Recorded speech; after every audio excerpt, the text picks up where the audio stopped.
ఇప్పుడు no cost cough syrup తో 60 రూపాయల విలువ గల ఇన్హేలర్ పూర్తిగా ఉచితం. దెబ్బకి దగ్గు జలుబు మాయం. పల్లె పట్నం అన్న తేడా లేకుండా విష జ్వరాలతో బాధపడుతున్నారు కరీంనగర్ జిల్లా ప్రజలు. డెంగ్యూ, మలేరియా, టైఫాయిడ్ రోగులతో ఆసుపత్రుల బెడ్స్ నిండిపోయాయి. వాతావరణంలో వచ్చిన మార్పులు, వర్షాల వల్ల నీటి ద్వారా దోమల కాట్లు పెరగడమే రోగాలకు కారణమంటున్నారు వైద్యులు. ఉమ్మడి కరీంనగర్ జిల్లాలో వైరల్ ఫీవర్స్ పై మోర్ అప్డేట్స్ మా ప్రతినిధి భాస్కర్ అందిస్తారు.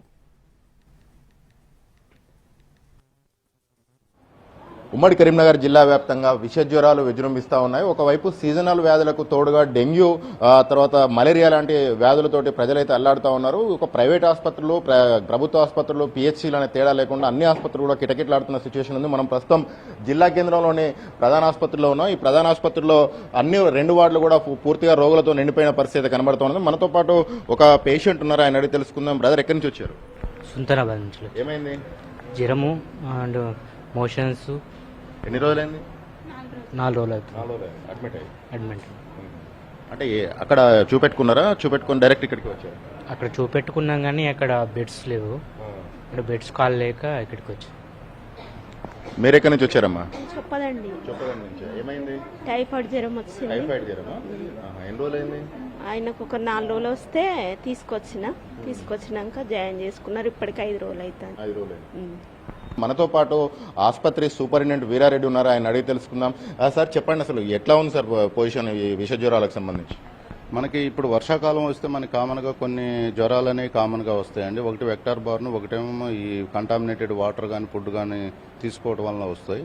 అవి మెయిన్గా వెక్టార్ బార్న్లో వచ్చి మనకి మలేరియా, డెంగ్యూ అండ్ చికెన్ గున్యా వస్తాయండి. కాబట్టి ప్రజలందరికీ భయపడాల్సిన అవసరం లేదు. ఏ జ్వరం వచ్చినా కానీ ఆ జ్వరం లాగానే మలేరియా కానీ టైఫాయిడ్ కానీ లేకుంటే డెంగ్యూ జ్వరం లాగానే గమనించి దాన్ని సకాలంలో ఆసుపత్రికి వచ్చి వైద్యం తీసుకున్నట్టయితే జనరల్గా పేషెంట్ గ్రామాల్లో సిచ్యువేషన్ ఏంటి, ఆర్ఎంపీల దగ్గరికి కానీ మిగిలిన పిహెచ్సీల దగ్గరికి వెళ్ళి అది ముదిరిపోయిన తర్వాత ఇక్కడికి వస్తూ ఉన్నారు, వాళ్ళకి ఏం జరుగుతుంది? అదే మనం చెప్పేది. వాళ్ళు అట్లా 2-3 రోజులు కూడా వెయిట్ చేయకుండా జ్వరం వచ్చిన ఒక్క రోజులోనే దగ్గరలో ఉన్న పిఎస్సికి వెళ్తే వాళ్ళు అక్కడ పరీక్షలు చేసి ఏదనేది తెలుస్తుంది వాళ్ళకి. లేదు అని అంటే మన ఆసుపత్రికి వస్తే అన్ని రకాల పరీక్షలు వాళ్ళకి, అంటే వీటికి కొన్ని సెపరేట్ టెస్టులు ఉంటాయి. అవి వాళ్ళని మేము సెపరేట్ చేసి ఆ పేషెంట్లకి ప్రత్యేకమైన టెస్టులు చేసి ఇన్వెస్టిగేషన్స్ చేసి అవి డెంగ్యూనా, మలేరియానా లేకుంటే చికెన్ గున్యా అనేది మేము వాళ్ళని రూల్ అవుట్ చేసుకున్న తర్వాతనే మామూలు జ్వరం అయితే వాళ్ళని. డెంగ్యూ కేసులు ఎన్ని నమోదయ్యాయి సార్ మన దగ్గర? డెంగ్యూ కేసులు డైలీ 2 వస్తున్నాయండి. ఇప్పటికైతే ఒక 30 కేసెస్ వచ్చినాయి మనకి. టైఫాయిడ్ కేసెస్ ఈ వాటర్, ఈ కలుషితమైన నీరు, ఈ ఆహారం తీసుకోవడం వలన ఈ ఎంట్రిక్ ఫీవర్ అంటాం, ఇది కూడా ఈ కాలంలో కొంచెం కామన్గా వస్తుంటుంది. కాబట్టి ప్రజలు ఎవరు కూడా దాని గురించి ప్రమాదానికి గురే అవకాశం అయితే లేదు. కానీ తగిన సమయంలో కనుక వైద్యం తీసుకుంటే వాళ్ళకి. ఎట్లా ఉంది సార్ ఓపీ? ఇప్పుడు మనకి 800-900 వస్తుంటుంది రెగ్యులర్గా. ఇప్పుడు ఈ కాలంలో మాత్రం 300-400 పెరిగింది. ఇప్పుడు మనకి 1200 ఓపీ వస్తుంది. అంటే పేషెంట్లు, ఇన్ పేషెంట్లు పెరిగితే మన దగ్గర సౌకర్యాలు ఉన్నాయా సార్? ఏమైనా దానికి సంబంధించిన ఏర్పాట్లు చేశారు? మనకి అన్ని ఈ పేషెంట్లకి అన్ని ఇప్పుడు వార్డులన్నీ నిండిపోయినాయండి. పైన కూడా మనకి 120 బెడ్స్ ఉన్న వార్డు ఉంది, పెద్ద వార్డు. మేము దాన్ని పేషెంట్ల యొక్క సంఖ్యను బట్టి మేము దాన్ని పెంచుకుంటూ వెళ్తాము.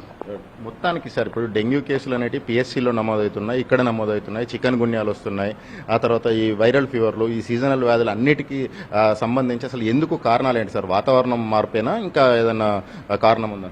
ఈ వాతావరణ మార్పే. ఇప్పుడు వర్షాకాలంలో ఏముంది, ఫుడ్ కంటామినేట్ కావడానికి ఛాన్స్ ఉంటుంది, వాటర్ కంటామినేట్ కావడానికి ఛాన్సెస్ ఉన్నాయి. ప్లస్ ఈ మస్కిటో, ఈ వెక్టార్ బార్న్ డిసీజెస్ అంటే ఈ మస్కిటోస్ బాగా పెరుగుతాయి. నీళ్లు గుంటలలో నిల్వ ఉండటం వల్ల, ఇళ్లలో నిల్వ ఉండటం వల్ల ఈ మస్కిటోస్ అనేవి బాగా పెరిగి వాటి వల్ల వచ్చే డిసీజెస్ ఇవి. జిల్లా వ్యాప్తంగా డెంగ్యూ కేసులు నమోదవుతున్న నేపథ్యంలో ప్రజలు జాగ్రత్తగా ఉండాలి, ఎటువంటి భయపడాల్సిన పరిస్థితి లేదా అని చెప్పేసి వైద్యాధికారి చెప్తున్న పరిస్థితి కనిపిస్తూ ఉంది. కెమెరా పర్సన్ సంపత్తో కలిసి భాస్కర్, ఎన్టీవీ, కరీంనగర్ నుంచి.